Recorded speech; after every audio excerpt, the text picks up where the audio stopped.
Hello again, John. Hello, Dutch. We gotta stop meeting like this. Sure. I got a plan, John. You always got a plan, Dutch. This is a good one. We can't always fight nature, John. We can't fight change. We can't fight gravity. We can't fight nothing. My whole life, all I ever did was fight. We've been through worse than this before. Stay strong. Stay with me. In the vast and unforgiving landscapes of the American frontier, one man's story has captivated gamers around the world. This is the tale of Dutch Van Der Linde, a complex and enigmatic character whose journey is at the heart of the Red Dead Redemption series, alongside John Marston and alongside Arthur Morgan. Dutch Van Der Linde, the charismatic leader of the notorious Van Der Linde Gang, is introduced to us in Red Dead Redemption 2. At first glance, Dutch appears to be a figure of admiration and respect, an outlaw with a noble cause. But as the story unfolds, we witness a man whose idealism gradually gives way to obsession and delusion. Dutch embodies the spirit of rebellion against a changing world. His gang, made up of misfits, outcasts, stands against the encroaching modernization and industrialization of the Wild West. They live by a code, a romanticized vision of freedom and loyalty. Dutch's intelligence and strategic thinking make him a formidable leader. He has a knack for planning intricate heists, and a knack that he always seems to be one step ahead of his enemies, one step ahead of the competition.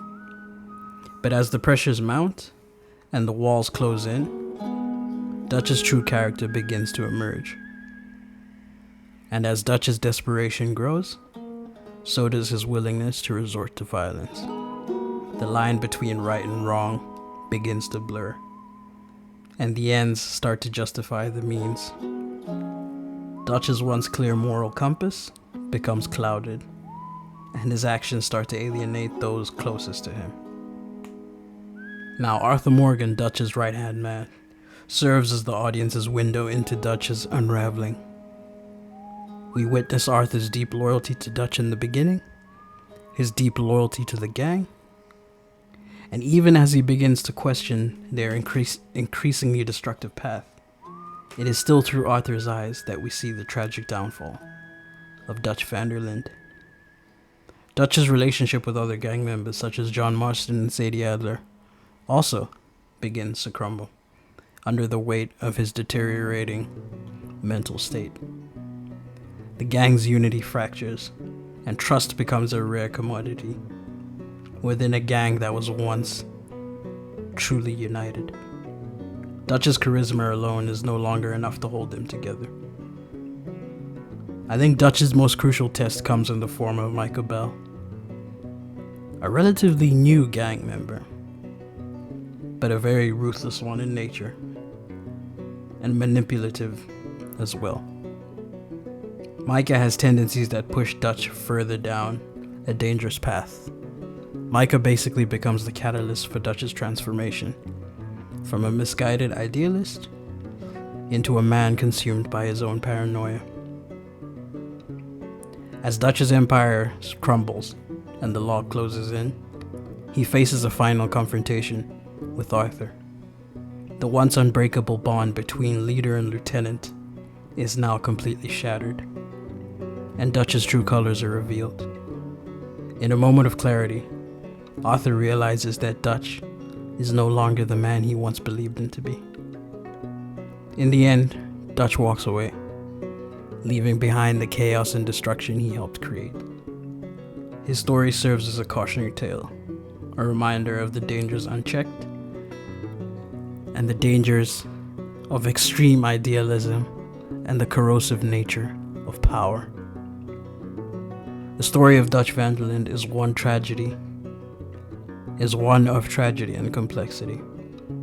A character study that basically explores the human condition and the choices we make when faced with adversity. As we bid farewell to this captivating character, we are left pondering the legacy of Dutch Van Der Linde and the lessons learned from his tumultuous journey.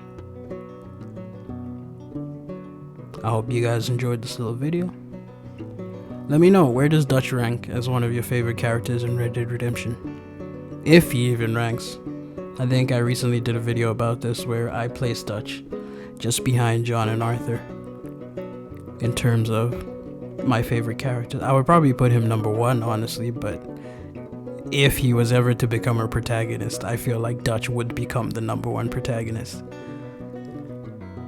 If we were ever to get that, elusive Red Dead Redemption 3 and they went back in time to show us, a younger Dutch, a younger Arthur, a younger John, a younger Jose.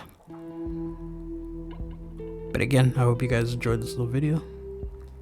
As always, stay safe, stay healthy, stay blessed, stay dangerous, and peace out, my good people. Things have been tough. There ain't no doubt about that. Trust me. I am gonna get us out of here. This ain't over. Why are we doing this? Weather's breaking, we could leave. I thought we was lying low. What do you want from me, Hosea? I just don't want any more folks to die, Dutch.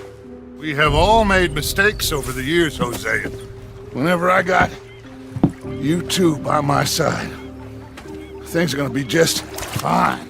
But I kept us together, kept us alive, I killed Combs' brother a long time ago. kept the nooses off our neck. Then he killed a woman I loved dear. I liked Annabelle. Don't you never leave love aside, Arthur. It's all we got. This place ain't no such thing as civilized. It's man so in love with greed, he has forgotten himself and found only appetites. Right there. Shit. Imagine having to put down your own brother. Oh my god. Oh.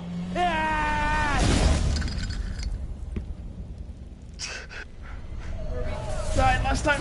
Come on, let's go. Woo!